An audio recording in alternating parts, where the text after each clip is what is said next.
Assalamualaikum warahmatullahi wabarakatuh. Perkenalkan nama saya Hasna Rafifah Masin Yumna, NIM L2220189, Fakultas Komunikasi dan Informatika, Prodi Teknik Informatika.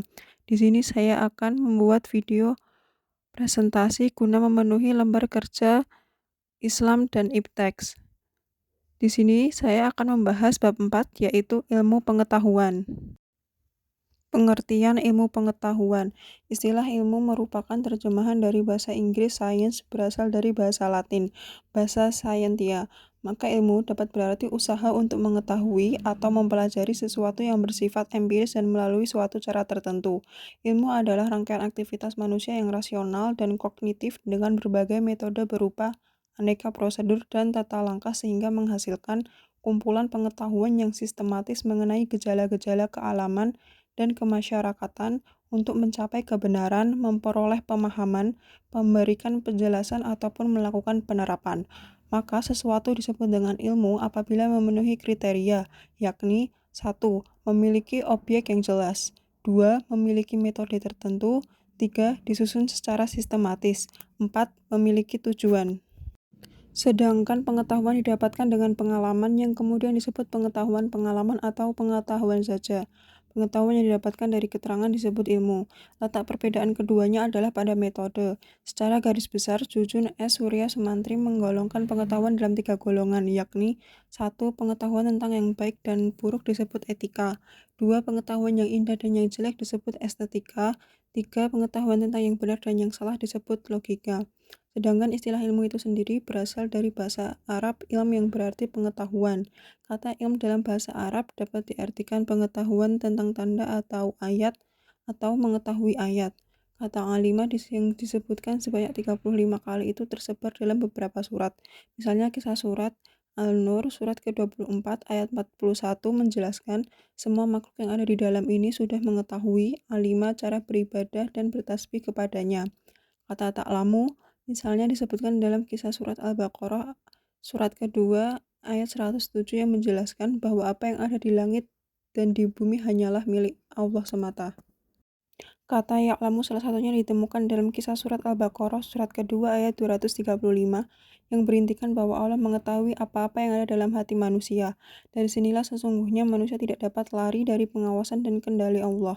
Manusia dapat menipu orang lain, dapat merahasiakan, menyembunyikan sesuatu sehingga orang lain tidak mengetahui.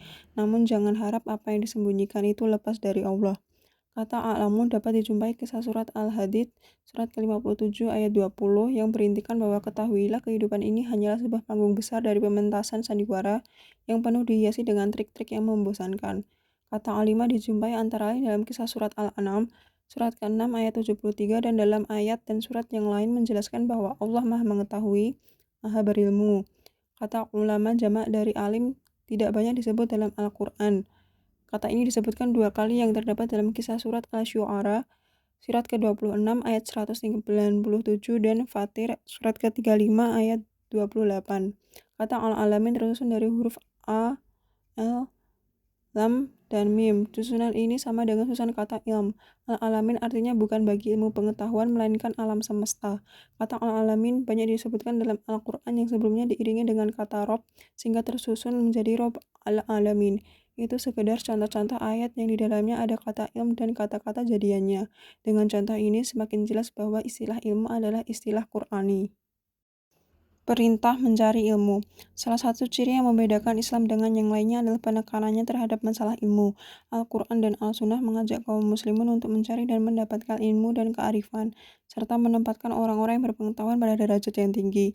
Lantas, ilmu yang macam apa yang harus dicari?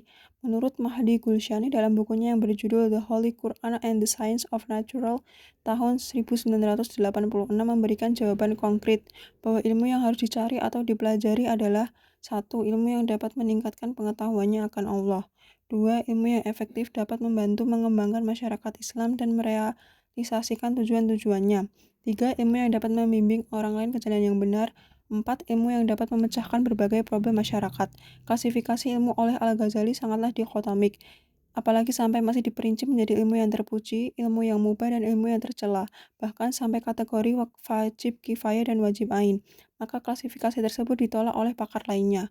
Untuk menghilangkan kesan dikotomis dalam ilmu dan tetap dalam alur monokotomis sesuai dengan prinsip tauhid, perlu difahami bahwa kebenaran mutlak al-haq hanya ada pada Allah semata, dan yang dapat dicapai manusia dengan interpretasi kauniyah maupun interpretasi kauliyah yang keduanya menghasilkan ilmu hanyalah kebenaran relatif. Kedudukan orang yang berilmu. Al-Quran dengan jelas mengatakan bahwa tidaklah sama orang yang berilmu dengan orang yang tidak berilmu.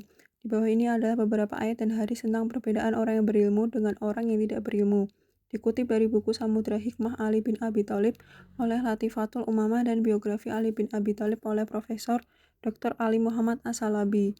1. Hanya orang berilmu yang mau menerima pelajaran. Artinya, katakanlah adakah sama orang-orang yang mengetahui dengan orang-orang yang tidak mengetahui? Sesungguhnya orang yang barakallah yang dapat menerima pelajaran. Surat Az-Zumar ayat 9. 2. Orang alim berilmu lebih mengetahui orang bodoh.